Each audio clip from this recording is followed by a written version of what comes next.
Após a tentativa de golpe por parte dos oficiais da aeronáutica e de oposição alegar que sua vitória nas urnas fora ilegítima, visando impedir sua posse, Juscelino Kubitschek assume a presidência em 31 de janeiro de 1956. No dia seguinte, durante a primeira reunião ministerial, JK, como ficara conhecido, apresentou o Plano de Metas, o primeiro e mais ambicioso programa de modernização já apresentado ao país.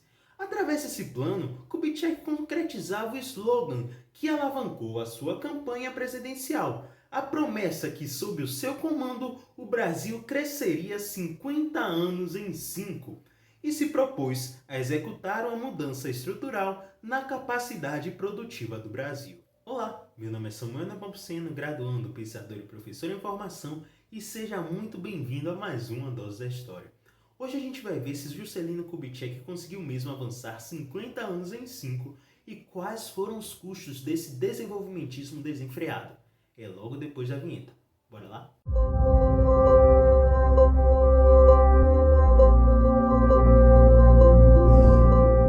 Antes da gente seguir, não se esqueça de se inscrever no canal para não perder mais nenhum vídeo, dá um like se esse vídeo for útil para você e segue a gente lá no Instagram, beleza? Bora lá! O plano de metas foi o sucesso do governo JK, afirmam as historiadoras Lilia Schwartz e Heloísa Staden.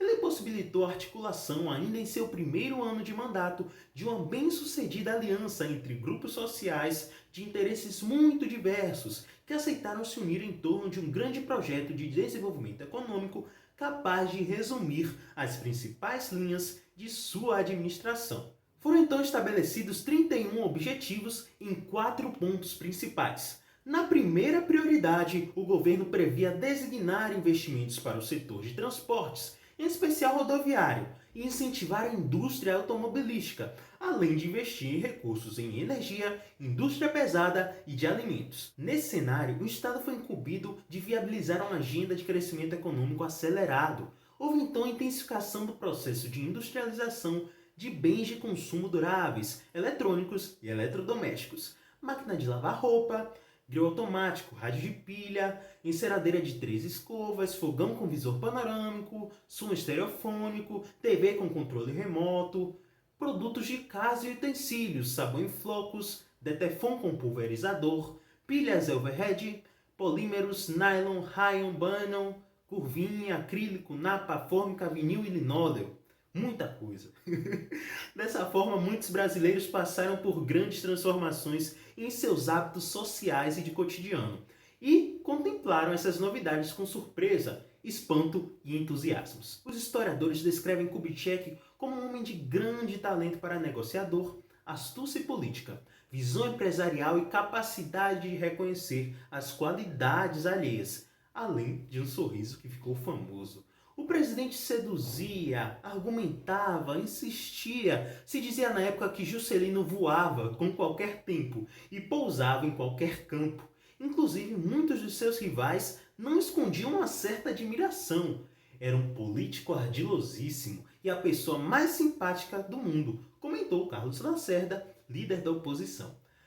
O estilo e a forma de fazer política de Kubitschek contavam muito, sobretudo, nos momentos de abordar problemas e conquistar a máxima simpatia de cada grupo social. Mas isso não explica tudo. Outro ponto é que provavelmente JK transformou o plano de metas no projeto de um Brasil possível. Era um programa político, econômico e social que trazia à luz uma nova e mais empolgante maneira de ser cidadão brasileiro, e que poderia contribuir para amenizar as injustiças de uma herança histórica de miséria e desigualdade profundas, e serviria para abrir as portas da modernidade. O caminho para trilhar esse novo país se chamava desenvolvimentismo, e defendia a ideia de que nossa sociedade, defasada e dependente dos países desenvolvidos, estava repartida em duas. Uma parte do Brasil ainda era atrasada e arcaica, a outra já seria moderna, estava em significativo desenvolvimento.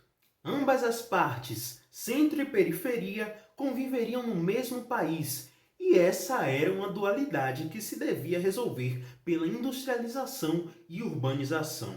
Parece que JK apostou todas as fichas nesse projeto de Brasil, e isso ficou viral. Parecia contagiar toda a sociedade, e o motivo não é muito difícil de entender. O projeto de Juscelino sustentava-se na crença de que a construção de uma nova sociedade dependia da vontade do Estado e do desejo coletivo de um povo que, enfim, teria encontrado seu lugar e destino. Mas e depois? Bem, é verdade que Kubitschek, do mesmo modo que Getúlio Vargas, deu ao Estado a grande missão de investir pesado na infraestrutura do país. Mas com uma diferença. Vargas tentou estabelecer um projeto nacionalista de industrialização. Já JK foi muito mais pragmático e astuto. Para ele, o que interessava era onde estava a fábrica, não importa onde tivesse o acionista. Sindicalistas, estudantes, intelectuais e, sobretudo, militantes comunistas fizeram duras críticas a um processo de desenvolvimento econômico que, argumentavam, era capaz de integrar o setor industrial local à estrutura econômica mundial, não por suas próprias pernas, mas por meio de empresas multinacionais. O historiador Caio Prado Júnior criticou de modo ferrenho: jamais houve no Brasil um governo mais entreguista do que o do senhor Juscelino Kubitschek. Em pelo menos uma coisa os críticos de JK tiveram razão: os danos existiram. E não foram pequenos. De fato, com o plano de metas, houve as condições necessárias para que o Brasil se inserisse num estágio avançado de industrialização, mas sem criar condições reais para isso. Apressado para mudar o panorama de desenvolvimento do país em apenas 5 anos, Kubitschek se precipitou, investiu na aceleração de crescimento sem avaliar o financiamento do processo, preferiu ir por um caminho menos complexo e mais curto, facilitando a entrada de capitais externos para o país através da concessão de privilégios fiscais e econômicos e aceitando depender de financiamentos internacionais para acelerar o crescimento industrial. Os atalhos acarretaram 3 tipos de prejuízos. As empresas estrangeiras passaram a controlar facilmente os setores de desenvolvimento econômico brasileiro. 2. Houve um constante crescimento dos déficits da balança de pagamentos, seguindo a consequente ampliação de dívida externa. E 3. Resultou na decisão de crescer com inflação. Adiou assim para o governo seguinte a execução de medidas de contenção econômica e deixou para seu sucessor a inflação que havia dado um salto e continuava acelerada. Outro grande problema histórico e estrutural do país que o plano de metas não procurou resolver foi a questão agrária. O latifúndio era mesmo o maior símbolo de subdesenvolvimento, mas a posse da terra era a fonte de poder. Significava representação no Congresso, sustentava as bases regionais do PSD, partido do presidente.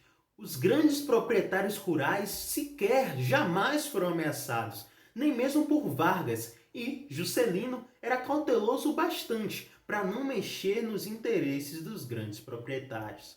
Nos anos de 1950, cerca de 70% dos brasileiros permaneciam no campo. Os desníveis de pobreza e desigualdade social entre campo e cidade e entre a região sudeste e nordeste eram imensos, e a situação de carência da população pobre mantinha-se inalterada. Faltavam escolas, não havia saneamento básico nem acesso à saúde. O trabalhador rural continuava excluído da legislação protetora do trabalho. O governo JK só interferiu no campo com ações paliativas: expansão no crédito rural, distribuição de alimentos, socorro aos flagelados da seca de 1958, abertura de frentes de trabalho e construção de açudes. Muito obrigado por assistir esse vídeo até aqui. O Donos da História é um projeto educacional feito com bastante cuidado. Nos siga nas redes sociais para conteúdo diário de História e Ciências Humanas. Se você quiser contato com uma visão mais crítica sobre o período Juscelino Kubitschek e outros períodos da história do Brasil, a gente sugere a leitura de Brasil, uma biografia de Louis Stalin e Lilia Schwartz, que inclusive serviram de referência para a construção dessa aula, desse vídeo aqui. O link está na descrição desse vídeo. Comprando pelo nosso link, você ajuda o Donos da História a continuar existindo. Até a próxima!